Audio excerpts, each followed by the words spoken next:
Hello, welcome everyone. So myself, I am Sheetal Naik, Assistant Professor from Department of Botany, Government College of Arts, Science and Commerce, Sakali. So today we are going to study on the program that is SYBSE, Subject Botany, Semester 4th and course code is BOC 104.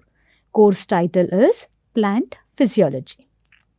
So today we will study the unit Mineral Nutrition and module name is Macro and Micronutrients. So outline of this topic is definition of mineral nutrition, types of mineral nutrients in plants, macro and micronutrients, and you will study the differences between macro and micronutrients. So learning outcomes, that is at the end of this chapter, you will be able to define mineral nutrition. You will also be able to explain the role of mineral nutrition in plants. You will be able to list the different mineral elements and differentiate between macronutrients and micronutrients. So what is mineral nutrition? As you all know, different nutrients are required by plants.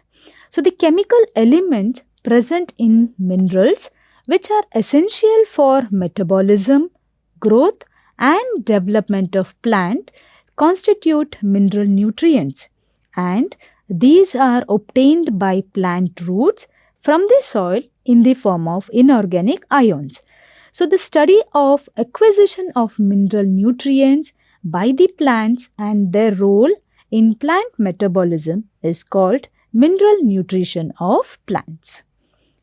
So then, see, different plants take up different essential elements from soil through their roots and from the air through their leaves. So from the air, it is mainly nitrogen and oxygen. So different chemical analysis of the plant ash has shown that plant contains 60 different elements. So if the plant material is taken and it is burnt, and if it is tested, so that plant ash has shown 60 different elements. And out of those, some are very much necessary for the normal growth and development of the plants. And as these are very much essential, these are called as essential elements. And rest, so some are not required on that much large scale, or that is not required so much. So those are called as non-essential elements. See, as I told you, there are 60 different elements obtained from chemical analysis of plant ash. So, but out of that, only 17 elements are essential for majority of the plants. So, those are carbon, hydrogen, oxygen, nitrogen, phosphorus, potassium, calcium, sulfur, magnesium, iron, manganese, zinc, boron, copper, nickel, chlorine and molybdenum. So apart from these 17 elements, there are other elements which are required by only few plants. Those are aluminium, silicon, selenium, sodium, cobalt, vanadium and gallium. So these may be essential for only few plants. So based on how much it is required, see, as you all know, nutrients are required for the plants, but how much is required? So based on that, it is classified into two types. So major elements or macronutrients and minor elements or micronutrients. So it is based on the quantity, how much it is required. Based on that, it is classified into two types. So coming on to the first one, that is major element, which is also called as macronutrients. So then what are these macronutrients? The essential elements which are required by the plants in comparatively large amount. So then the question may come, how much that is large amount, or in how much quantity it is required. So that is large amount means 1000 milligrams per kg of dry matter, and are called as major elements or macronutrients. So those are carbon, hydrogen, oxygen, nitrogen, phosphorus, potassium, calcium, sulfur and magnesium. So out of these, carbon, hydrogen, oxygen are present in the air.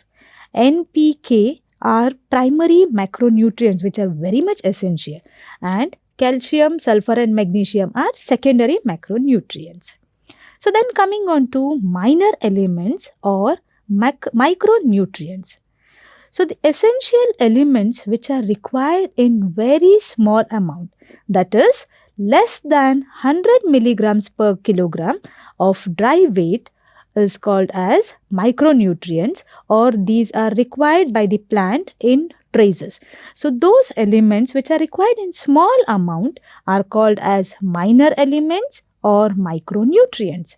So they are iron, manganese, zinc, boron, copper, nickel, chlorine and molybdenum. So next, here I have listed the different essential nutrients and their available forms. So we have studied macronutrients as well as micronutrient, but these are not readily available in the soil for the plant, but they are available in some complex forms, and let us know what are those. So sulfur is present in the form of sulfates. Phosphorus is available to the plants in the form of hydrogen phosphates. Magnesium in the form of magnesium ion, calcium in the form of calcium ions, potassium in the form of potassium ions, whereas nitrogen, it is found in the form of nitrates or in the form of ammonium. Whereas oxygen is available from oxygen, water or even carbon dioxide. Carbon is available from carbon dioxide from the atmosphere. Hydrogen from the form of water. Likewise, there are different micronutrients which are required, and their availability and their available forms are: molybdenum is obtained in the form of molybdate, nickel in the form of nickel ions, copper in the form of cuprous ions or copper ions, zinc in the form of zinc ions, manganese in the form of manganese ions, boron from boric acid or in the form of borate, whereas iron in the form of ferrous, and chlorine in the form of chlorine ions. So these are the different macronutrients as well as micronutrients and their available forms in the soil through the atmosphere. Next, so now we have studied what is macronutrient and what is micronutrient. Okay, so here I have listed some of the differences between macronutrients and micronutrients. So coming on to macronutrients. So examples of macronutrients are carbon, hydrogen, oxygen, nitrogen, potassium, phosphorus, calcium, sulfur and magnesium. Whereas examples for micronutrients are iron, manganese, zinc, boron, copper, nickel, chlorine and molybdenum. So macronutrients are required in large quantities, that is 1000 milligrams per kilograms of burnt plant ashes, and micronutrients are required in minute quantities, that is 100 milligrams per kilogram of dry plant ashes. So macronutrients are present abundantly in the plant body, whereas micronutrients are present in minute quantities. The concentration of macronutrients in plant cell is more than 1 milligram per gram of dry weight, whereas the concentration of micronutrients in plant cell is less than 1 milligram per gram per dry weight. So these macronutrients, they are also called major elements, whereas micronutrients are also called as trace elements. So majority of the macronutrients are minerals and some are non-minerals, that is carbon, hydrogen and oxygen are non-minerals, others are minerals. whereas all the micronutrients are minerals. And coming on to the last difference, that is majority of macronutrients are absorbed through roots and some are not. That is carbon, hydrogen and oxygen are through leaves. Whereas micronutrients are absorbed through roots only. Okay. So these are the differences between macro and micronutrients. So here are the references. So these are some of the books which you can refer, and these are the site from where you can refer through the internet. Thank you for watching.